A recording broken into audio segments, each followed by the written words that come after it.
G'day folks, welcome to another episode of Learn to Paint TV. Rod Moore here with you again. Really excited that you can join us. Today we're going to do something a little bit different, just to add a bit more variety into what we do here in Learn to Paint TV. So we're going to paint today firstly on some MDF board. Okay, so I just go down to the hardware store and I get them to cut these up from big sheets into standard sizes. So that's about a 12 by 16, or it might be a 16 by 20. And then I've applied 2 coats of gesso to that, just an acrylic primer gesso, 2 coats, and you notice that I've got different brush marks in there just to add a little bit of texture to it. And that's what we're going to paint on today, just for something different, right? And what we're going to do also for something different is we're going to paint a little still life. So from time to time, probably every 6 months or so, I go back and do lots of little studies of still lifes and just use really simple household objects like coffee mugs and apples and oranges, things like that. And the reason why I do it is because it really tests your ability to be able to see, right? So your observational skills, and then how do you translate that onto the canvas, or in this case, the painting surface being the board.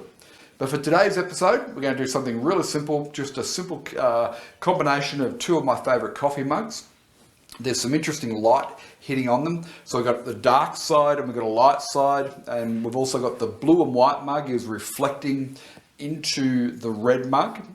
So it's casting a shadow, but it's also reflecting into the surface of that mug as well. So as always, our first step with any painting that we do is to get the drawing in. So let's do step 1, our drawing. I'll start off with a little flat brush and dip that in some water. And then we'll take some of the blue and some of the red. And this also gives us an opportunity today to add some punchier colours in there as well into what we're doing. So we got a nice little purpley mix there. And we need to establish a sort of a base where they're sitting. So I'll put our blue mug around about there. The red mug's sitting back just a touch, okay? So our blue mug is not as tall. It's going to come to, say, around about there, which means our red mug is going to come to around about there. It's a taller sort of mug. So they're the sort of starting points that I would use. And then what I'd also do then is establish a sort of a horizon line, which you potentially will run through around about there. That's probably not ideal. We'll come back to that. The reason why I don't like that is, of course, because that's halfway through the canvas. And that's, I mean, at my eye level of what I'm looking at, that is pretty much where it sits. It's probably a little touch lower, but I'm not happy with that. So we'll come back to that. We won't get caught up in that background just yet, okay? So with this coffee, the blue coffee mug, if that's the top of it through there, then the mouth of it opens that way and that way. And this is a really important part to get, the ellipse. It's fairly open. The taller mug, because I'm sort of looking down into this mug, but this mug's a bit taller, so it's slightly above my eye line, it is not going to be as open in the mouth. So it's going to be a little bit more closed off. Something like that, okay? And we've got our base there. So this one could probably come a little bit wider, actually. Okay, and then bring that down. Now, so I'm just trying to keep these lines fairly light. I mean, I know these ones are a little bit thick, but while you're just feeling your way through this painting, it's sort of rounded around that way. And so it should be a little bit more rounded around that way. While you're feeling your way to getting the right shape here, keep your lines fairly light so you're not overcommitted to them, okay? And then we've got our handle comes there, it finishes there. Notice I always find a starting point and a finishing point. I think that's really important. And this one comes out to about there, and then it rounds itself off just something like that. So it's a little bit wider at the top there, and comes in a little bit wider there, and the rest of it we're sort of side onto a little. Okay. And now this coffee mug, the reason why I like it is because it has bands of colour. But what we want to do is I'm just going to draw a line there and there. Now the reason why I'm doing those lines, they're going to be guidelines. And so our light's coming from over here. Okay, that's the direction of our light. This is going to be the lightest side. That's going to be our mid, and this is going to be our darker side of the coffee mug, right? So the reason why it's important is because it has these blue bands that run around it. So theoretically, this band is going to be lighter, mid, and dark. Now, the photo that you'll see when I put it up on the screen, there's a few different light sources happening in the studio here. So I'm going to make some assumptions, and one of those assumptions is that we've got it lit in such a way where it's not being affected by other light sources. So you'll just have to sort of keep that in mind as I progress. So I'm going to paint it like it has a limited number of light sources on it, okay? Which means that this is going to be light, this is mid, and then this is dark. Even though in the photo it's not quite like that because of the fact that I've got quite a few different lights happening here at the moment. Now that's casting a shadow out that way to around about there. It's also casting a shadow onto the red mug. So let's have a look at that now. The red mug is not as wide, so it's going to come down more like that.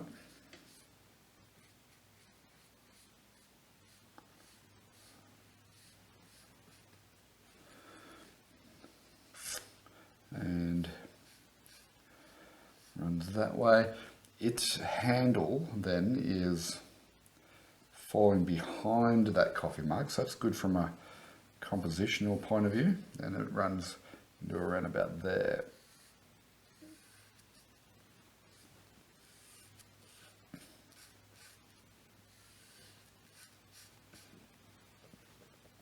And then its shadow is running out that way as well.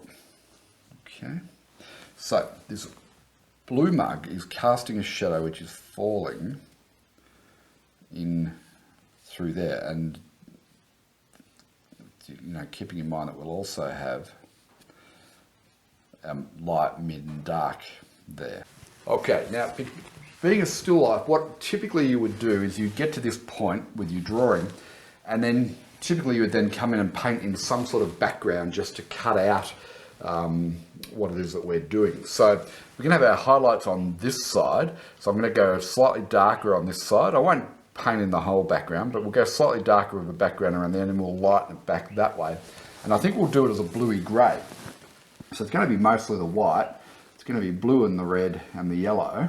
Okay, so our three primary colours in there. However, we're going to push it slightly to the blue side. So let's just see what we've got. Okay. It's a little bit sort of orangey pinky there at the moment. So if we add blue into it, it gives us a nice bluey grey tone. Okay, so what we'll do, we'll use this to just now start to carve out our edges on the objects in our still life.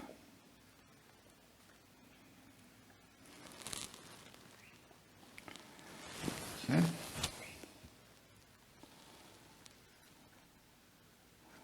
So if you have any drawing issues, you can tighten up on those at this point. And what this does is painting the negative shape effectively. It makes our still life objects pop out a little bit more. Let's get a little bit bluer in there. And it brings them into focus. So now normally when you're doing still life, you wouldn't just paint the background once and then leave it. So you've got some nice mixed colours in there, that's perfectly fine. You would tend to do what I'm doing now, and then you keep coming back and revisiting the background colour, making sure that it's working with the overall dominant tones and colours in the the painting itself, you know, in the main objects. So this is just a starting point.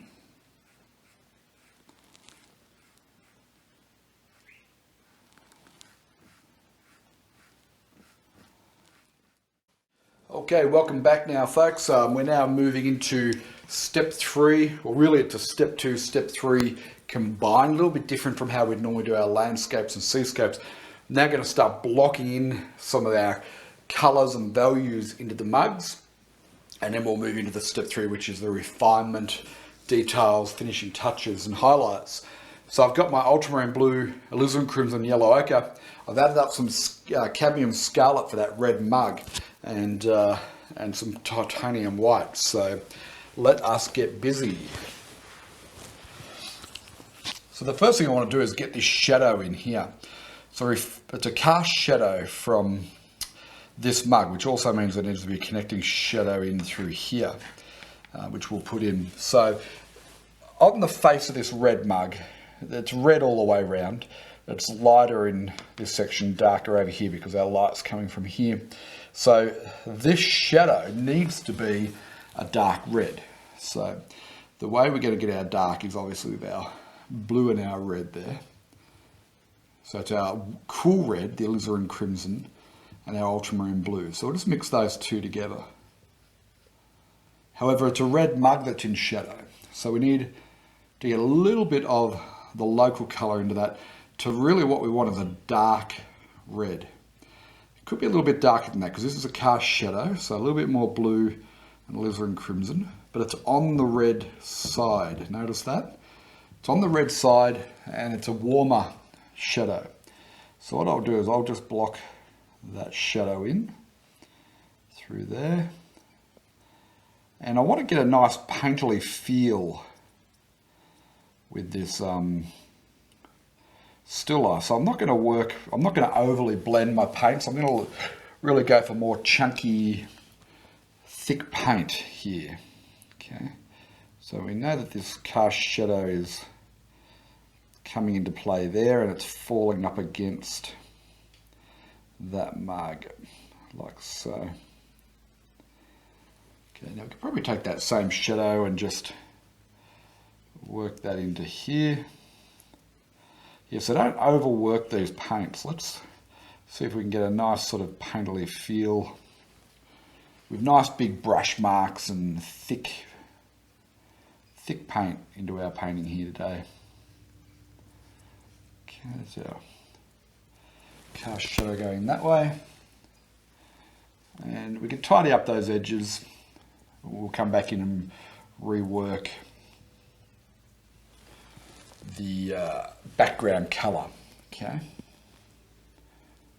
Notice I'm holding the brush down the bottom here, and I'm trying to apply the paint in a brush mark rather than holding it up tight and getting really uptight with it. I'll pop that one in the water for the moment, and I'll use another brush. I could just clean that one, but I'll just take another brush here. So now I want to now get our darkest version of the red in here. And it's probably going to be not quite as dark as that. I'll add a little bit more of the cool red, and I'll introduce a little bit of the warm cadmium scarlet red. Okay, you could just use a cad red for that, a mid cad red. And as you can see, that's a darker cool red there. If I just apply that down here, got to paint it in the shape of the actual object.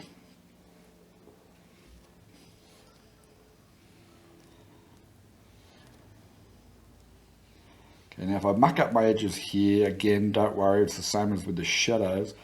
I will come back in with that background colour and we will have an opportunity to reshape those. So there's a little bit there that I've just mucked up. I'll correct that. Okay. And make sure you've got plenty of paint up there, because what we're going to do now is we're going to add a little bit more cadmium scallop there, which is going to warm it up and lighten it off. And there should be a definite jump between the two. I could probably go a little touch more cadmium red there. Okay. See that? How there's a definite jump in the value and the temperature there. Okay, come down that cast shadow.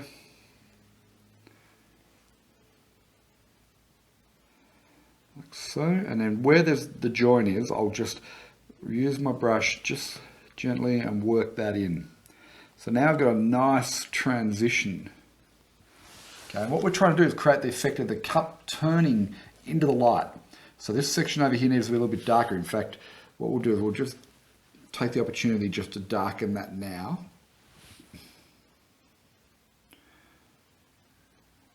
Now this is not quite a challenging exercise in acrylics because of the fact that it will dry quickly. In oils, you give yourself more time, which is why not a lot of still life painting is done in acrylics as far as I'm aware. I like that broken edge. I don't know that I'll want to lose. I want to try and create some interesting edges, and the fact that that's broken up a little bit I think is not a bad thing. So now what we'll do is we'll come to more cadmium scarlet there, and now I'll add just a touch of white into that just to lighten it back a little bit, but not too much.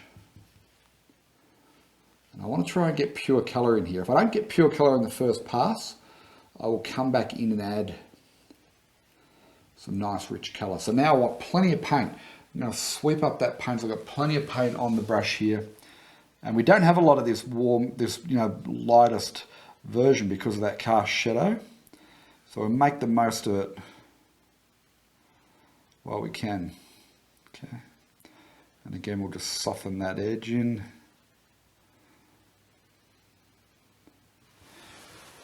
Good. Not quite bright enough, perhaps. In fact, what I'll do, let me just try taking some of this pure Cad Red Scarlet just here. Ah, that's better, isn't it? How's that? That's really hit it. So got to be careful I don't pull it too far that way. So I'll now come back in and get that mid-tone value again.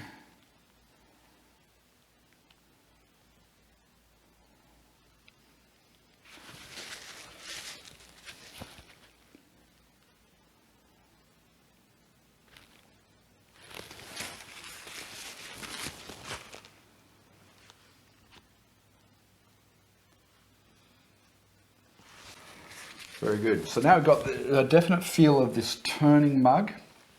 So I'm happy with that.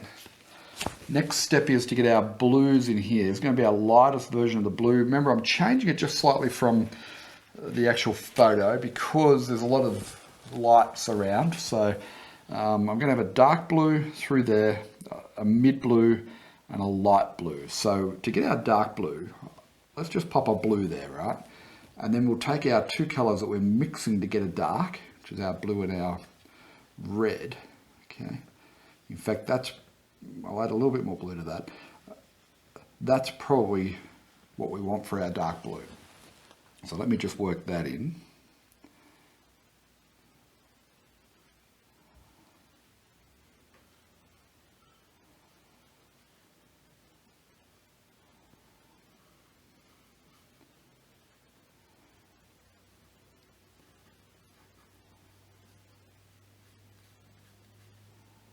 And notice I'm not worrying about getting these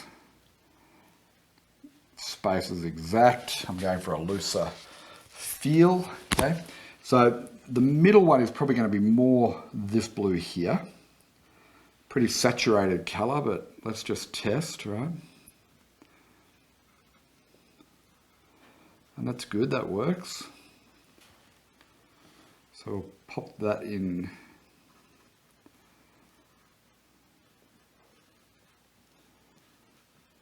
Okay, we'll just blur those edges a little bit.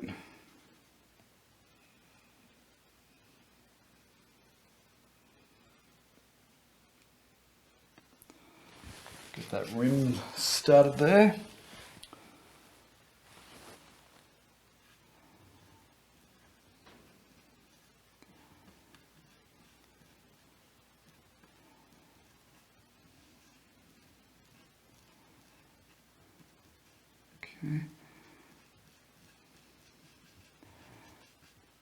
Just blur those edges. They don't need to be perfect there. And then we can take some of our white, we can mix that in, And this is going to be the blue that's in the light, which is obviously this section in here.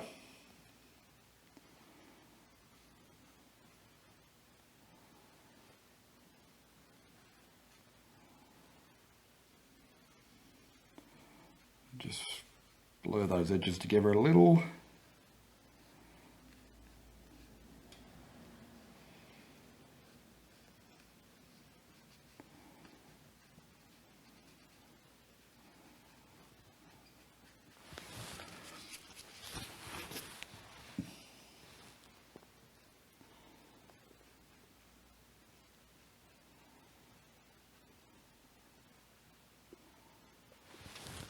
Okay, now take that middle blue,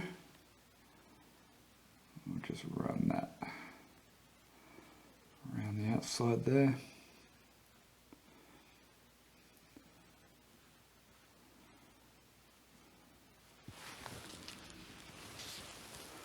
Like so. Now remember, we've got to do the inside of those two mugs there, so we've still got a bit of work to do. Now just give that brush a little bit of a clean. Now with the white paint, we're going to use the same approach, right? So there's our pure white, it's going to sit in there, pardon me. But we also are going to have a dark version of that white. It's going to be that one there, right? So it's white in shadow, okay. Bluey grey.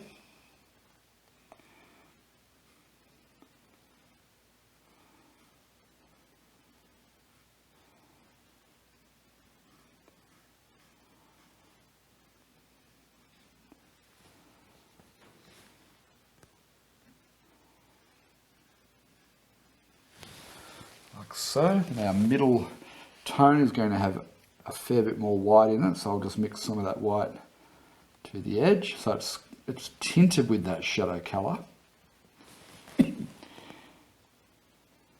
So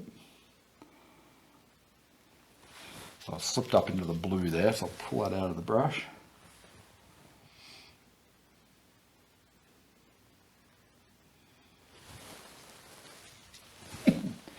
Now this white in acrylic paint is not very transparent, unfortunately, so, sorry, it's not very opaque, which makes it just that little bit more difficult where you make a mistake like so. We're going to have to work back over that a few times. So now I'll take my pure white and we'll just put that on thickly in there.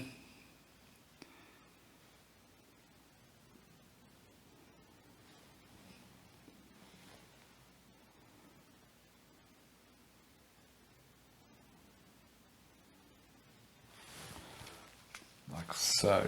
Come back to this shadow version of the white.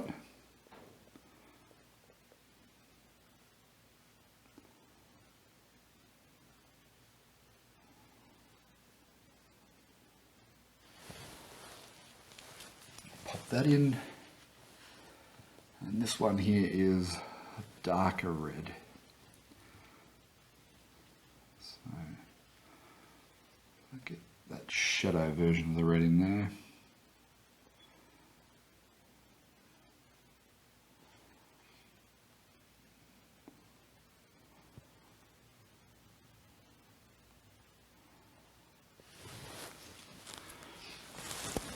Now it's starting to take some shape and form.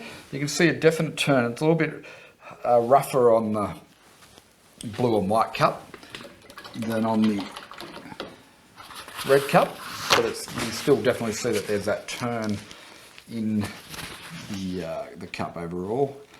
Just going to try and tidy up a few bits and pieces here.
darker version.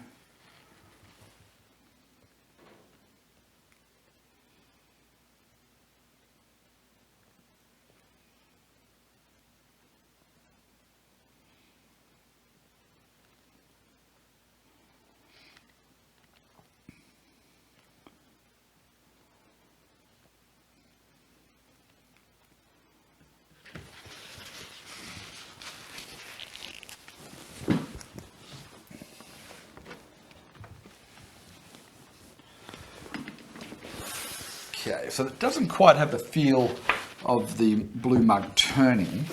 So I'll just get a dry brush and I'll just very gently just try and be careful I don't pick up that white paint there. Just try and pull those edges together a little bit there, so that it's not a hard edge. That's better. See, that's got more of a rounded form to it now. Just be careful that you don't clip into too much of that wet white paint.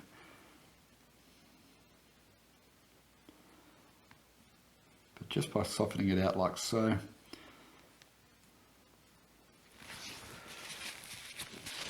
it's definitely giving it a more rounded feel. And that's just using, you know, essentially 3 values.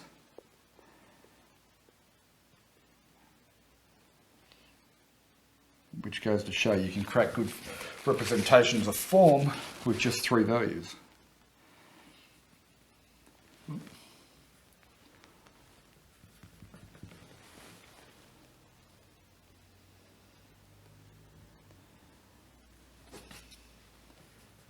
So what I'll do now is I'll work on the background and then I'll come in with some highlights.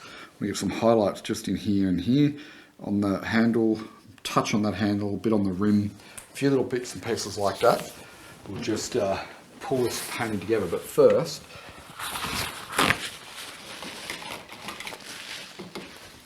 let's get that dark grey happening again. Okay, get some yellow ochre into that. Just a little bit of white. One along the blue side, bluey grey. Okay, and what we're going to do is just carefully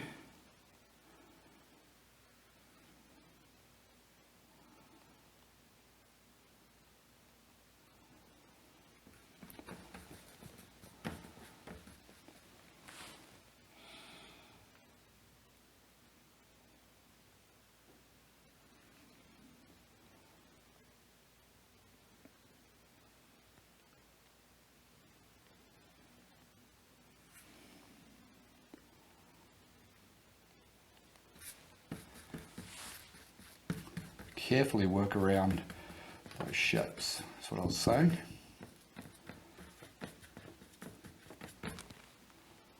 Get a little bit of variety in there.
Okay, I've got that little bit in the middle there to do of those handles.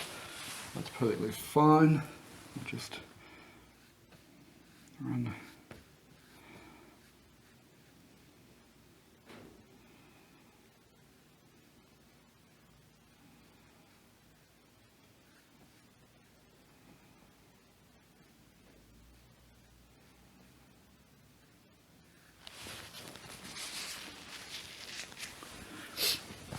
Okay, and then we progressively get more white and blue into that.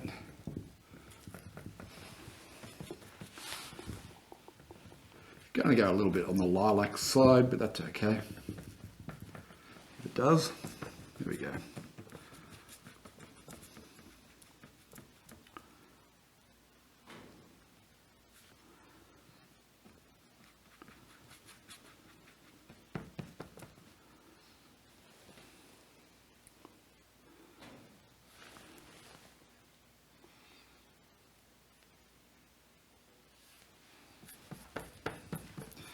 See, I'm a little bit nervous about coming up to those edges.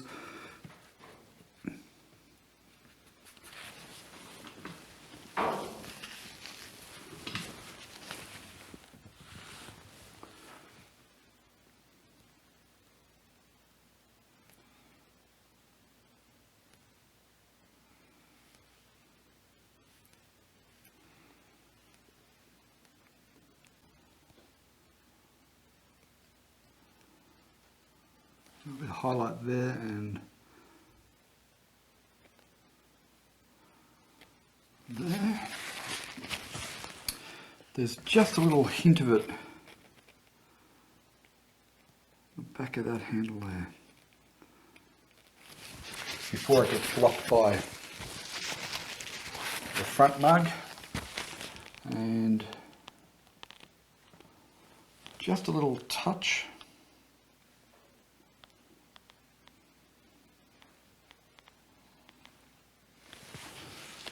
Around about there. But yeah, great little exercise, still life demo painting, something a little bit different for us here on Learn to Paint TV, and I think it's worth having a go at because you'll learn a lot from it and it will test you as well. So if you've enjoyed this one, then look out for the coming still life painting course that we're going to release, and let me know how you go with this one. Make sure you check out all the other episodes of learntopaint.tv. So I'll put the address underneath me here, learntopaint.tv. And of course, go to Learn to Paint Academy, learntopaint.academy, address underneath me, to register for a free course where you'll learn more about the Moore method of painting and our approach and how we go about it. And we've taught more than 20,000 students around the world now how to get started painting with our free introductory course. And we've got many other courses there as well. We'd love you to come and join us. But for now, thanks for watching Learn to Paint TV, and I'll see you next week. Happy painting. Cheers.